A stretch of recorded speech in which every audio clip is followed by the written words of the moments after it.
Well, hey guys, what's going on? It's Stef here. I hope you've been well. I know I have, and it's time for another metal detecting and relic hunting adventure. Today's episode consists of my first 2 hunts of 2024. In the first half of the video, Patrick and I go to a cornfield that we've got permission to, where we've done really well in the past. And while that wasn't my day, I went out a couple of days later to, you guessed it, that virgin cellar that I found back in October. And I'm gonna consider that my first real hunt of the year because it went incredibly well. There are literally coins everywhere at this site. Every time I go back, I get a couple more. What more can you ask for? So without wasting any more time in the intro, let's hop in. I might have something really good right here. It looks and sounds like money.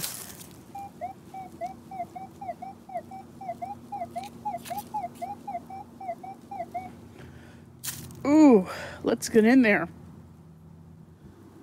Okay, well, I got it out, whatever it is. I haven't touched it yet. I just saw it was a massive piece of brass. That looks kind of old, probably.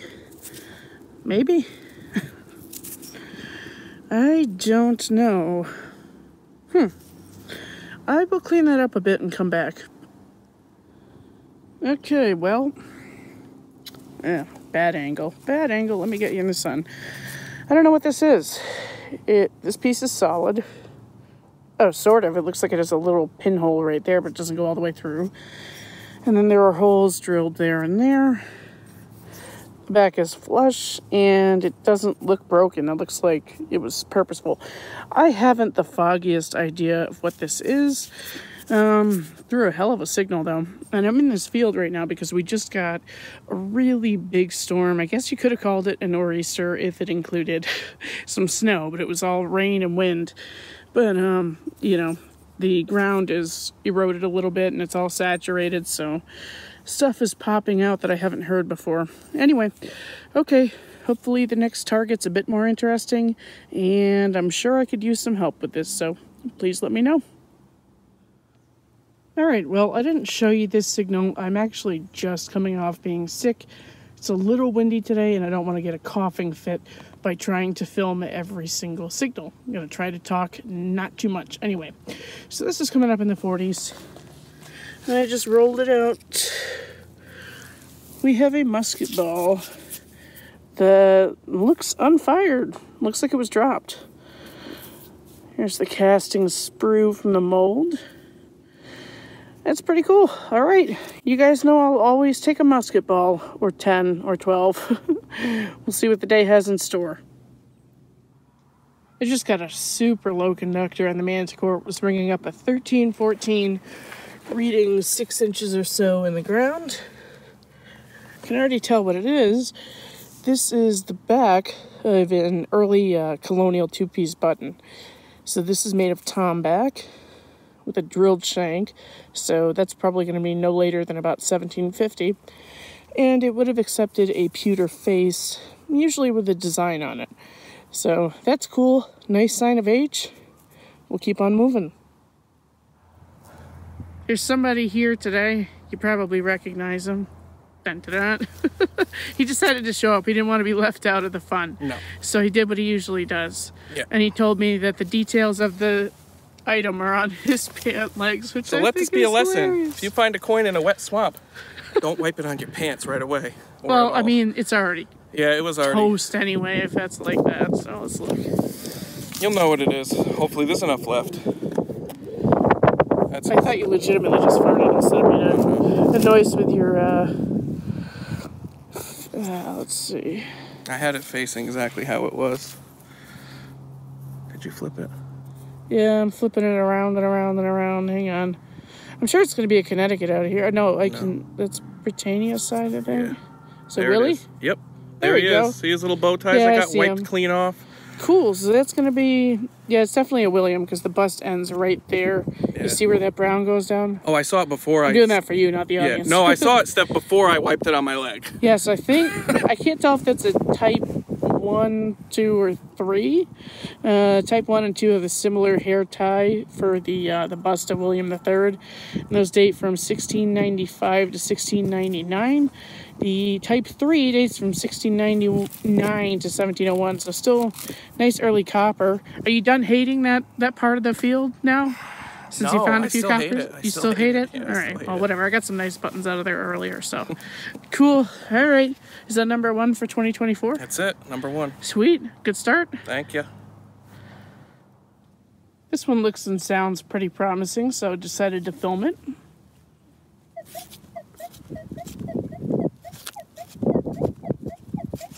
It's kind of going up into the mid and upper 60s before too, so definitely has potential. Let's check it out. Okay, it was about 6 inches at the bottom of the hole. I just got it out over here. Gave it a quick fondle to see that it was a button. It's pretty. That's going to be a fancy one. Look at that. I think that's open work. You know, maybe is that a 2-piece button? No, it's a 1-piece. That's going to be really cool. All right, awesome. I'll brush that off and come back. Well, take a look at that. That is a gorgeous, gorgeous little button. It must have rang up so high because it's a pretty thick one. And the back mark, I recognized the maker right away. This is Benedict and Burnham. They were around in the 1830s and 1840s, so I know exactly pretty much when this is manufactured. I think it was 34 to 43. That is beautiful. That'll clean up really nicely with some lemon juice, and we'll just see how much more gilding is on there. But yeah, always a really nice treat to dig up a button made by that manufacturer. They just really made super nice buttons. Awesome. Okay, this one sounded pretty nice. It was coming up in the low 50s. And I'm guessing, where did I just fling it? I'm gonna guess we have a little button. Feels that way. It feels that way because it is that way. I don't see anything on there. But I do feel a shank. It's gonna be a 1-piece button. Might have a bit of a back mark, so be early 1800s. Per usual, if I see something on there when I brush it off a bit better, I'll come back. But otherwise, we'll keep on moving. This guy's just here to ruin my damn day. I'm just kidding. We have fun. But what do you say? You got a 27 signal? Yeah. It was a little crazy in the I know what it's going to be. A 27 is like always a draped. Almost. Good. It'll be my second drape ever. Let's see what we got here. Man, I gotta find more silvers out here. Yep, what did I say? Oh, beautiful. Nice. See if we can get a date on that. That's my second one. Can't quite see it. I hope it's 1700s for you. My first one was a 98. Yeah, I know. Isn't that your first and only, the largie? Because I know you have a couple of half cents, but yeah, we can't make out the date quite yet, but if we get one, we'll let you know. I need to get my butt in gear and get over some high conductors like this, but you know. Sweet. All right. Well, hey, congrats. Number 2 for 2024. Right on. Solid work. Thank you. Well, nothing crazy. It was like a 40-41 signal. 4 to 6 inches down, I've got another musket ball. These are very plentiful out here. Very plentiful. That was like... not necessary to say very plentiful. Plentiful out here. That one appears to be fired or it was chewed on by an animal. Something like that. Okay, I'll get back to beeping. Well, I got a 31, 32 signal on the Manticore. I went for it and flipped it right out. I think we're going to have a tomback button. It appears that way. Maybe. Do we have a design on there? That would be awesome. And looks like corrosion. No shank, but hey, nice 1700s. But actually, maybe we do have a shank. Oh, at least partial, yeah. That is typical. They usually break off. Usually do. If there's a pattern on here, I'll come back. But otherwise, we're either going to get out of here soon or keep on beeping. One of the two, right? This might be something interesting, so I figured I'd film it. About 6 inches down there. It was a 44-ish signal.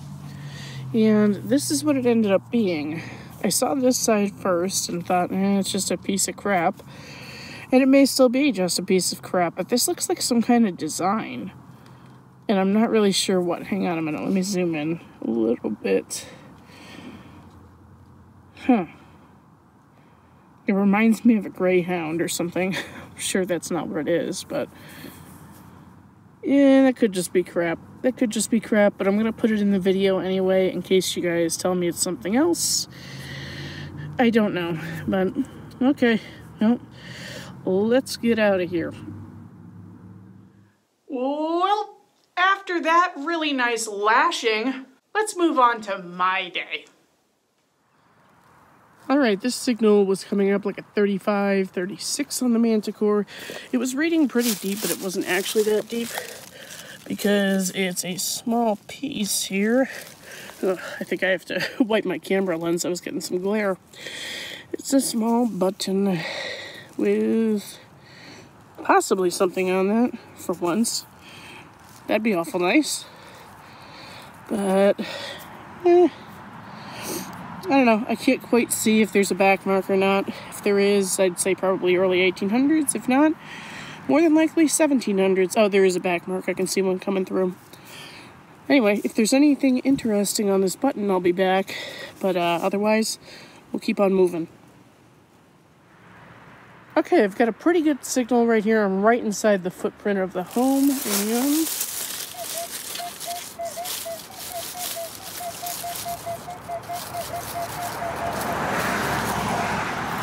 now, it sounds a little big, so it's either a shallow coin, something deeper and desirable that's large, or probably a can. I'm right next to the road, so let's see how this goes. Okay, well, I really actually did think it was going to be a can. I was like, this is live dig footage that I'm going to trash later, but... I got lucky. I can practically see details from here. It looks like an American large cent. Although, it rang up pretty low for American, so it could be British. Yeah, it's British. There's Britannia right there. And it looks like we're going to have an early head King George II halfpenny. Really sorry about all the road noise. Let me clean this up. And I will get back to you in a little bit of a quieter spot. Oh, it feels good. I love this site. I really do. So rewarding to have found a place that nobody's been to before. Except me. Like 6 times now, probably. Okay, I'll be right back. Okay, well, here he is, King George II. Like I said, that's going to be an early head. It'll be 1829 to 1839 for the date range. And in fact, it looks like that last digit there is a 9, so this will be a 29 or a 39.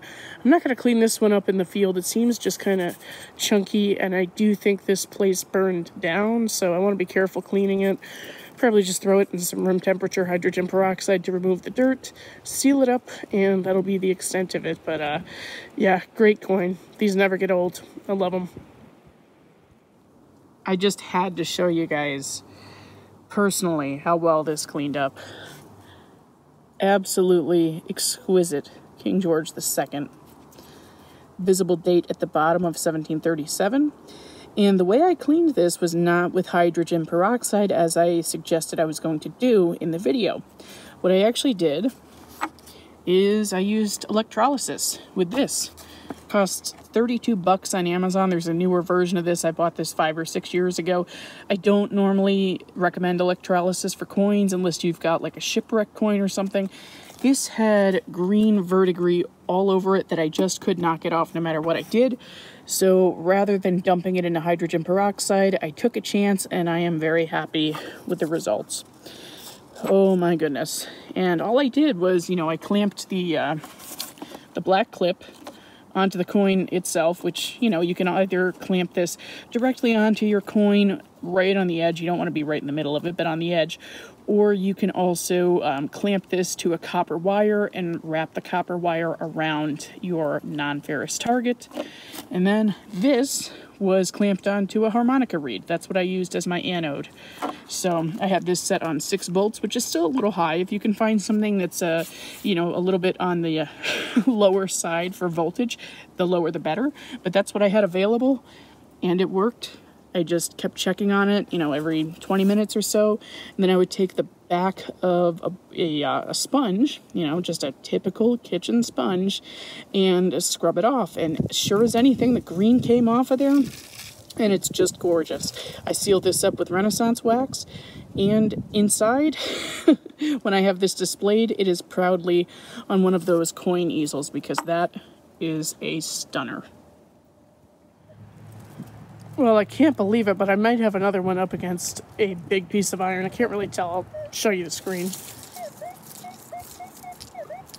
So that's where I think a coin might be.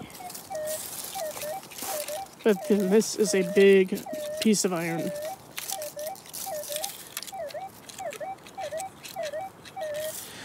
All right, well, that's hurting my ears, so I'm just going to get in there. We'll see what happens. Honestly, this machine amazes me more every time I'm out. Target separation for cellar holes is stellar. So you probably won't even believe this, but that's that big iron false I was getting. Or not iron false, but the big piece of iron that I said I was hearing. It's part of a stove door, probably. And then right next to it, first of all, right underneath it, I got a piece of pipe stem. It's from a clay pipe from the 1700s, more than likely, based on everything else we found out here. Love finding this stuff, and normally I find it just on the surface in cornfields. I don't find it at cellar holes too often. I don't find these at cellars too often, so always a nice treat when I do find one. And then right next to this, or to the side of the door, I'm all screwed up, sorry. Got a big piece of, well, relatively big piece of copper or brass, and it looks like it's going to be a saddle strap guide for a horse saddle. And again, that's going to fit the same date range, 1700s more than likely. If there's a design on here, I will come back. If not, we'll keep playing around in the iron bed for sure. And I'm going to have to find a place to put that because I'm not lugging it out of the woods. So, alrighty then. Be back with you soon. Okay, I really haven't moved that far from where the stove door and that saddle strap guide were. I did wipe off the saddle strap guide. It's just plain on the front. So I didn't come back with it, but I have a good 60 to 65 signal right here. If I can get back over it. There we go.